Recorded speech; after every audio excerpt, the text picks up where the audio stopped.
aujourd'hui à Clérieux pour rencontrer l'association AAA sur son salon de l'alchimie.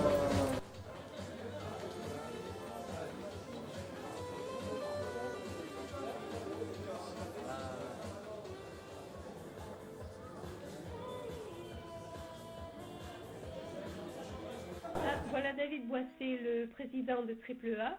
Nous allons lui demander de nous parler de son association.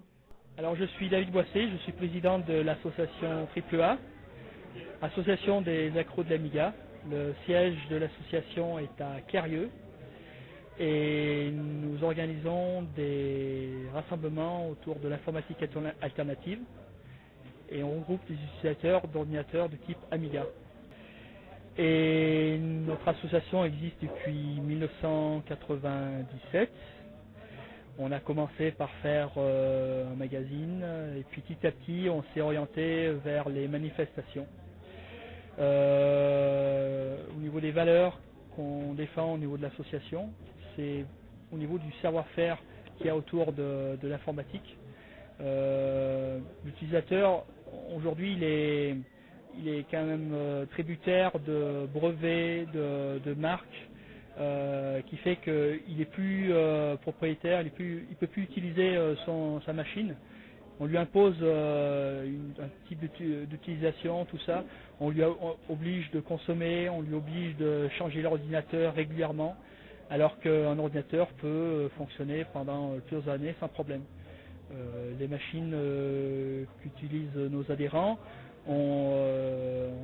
peuvent avoir 6 ans, voire plus, et elles sont parfaitement utilisables pour aller sur Internet, faire des retouches photos par exemple.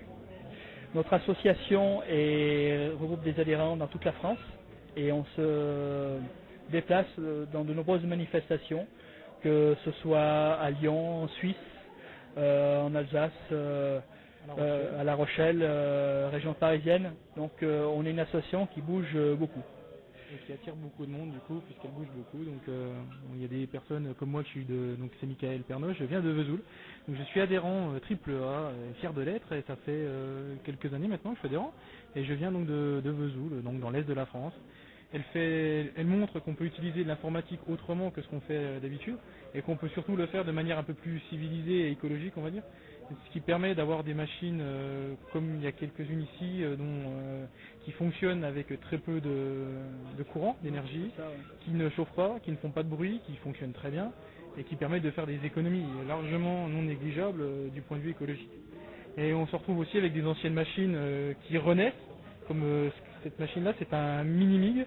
Et en fait, c'est un Amiga 500 qui a été recréé, on va dire, et qui date de 1987 à la base, l'Amiga 500. Et ça, c'est la machine qui a été refaite pour fonctionner avec un écran de type écran moderne, et plus non plus une vieille télé, et avec un clavier de PC, une souris PC, et on peut s'en servir pour jouer à tous nos anciens jeux.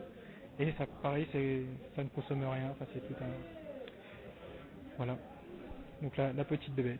Et pour vous dire le principe, comme quoi l'utilisateur se réapproprie la technologie, cette carte, elle a été conçue en Hollande. Par un seul homme. Par un seul homme, et surtout elle a été conçue sur le principe d'une licence libre.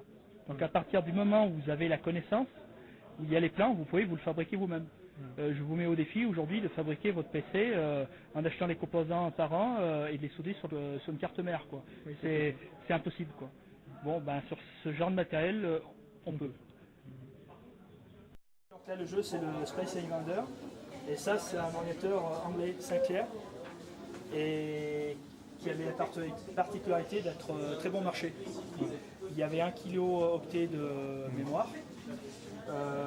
Ça a permis au début des années 80 à beaucoup de personnes de découvrir l'informatique à moindre coût. On pouvait faire de la programmation en basique. Pour stocker le logiciel, on a des lecteurs de cassettes. Là, vous avez l'extension mémoire. Et puis après, c'est une sortie pour le brancher sur le télé. Là, en l'occurrence, c'est une noir et blanc. Je crois que c'est un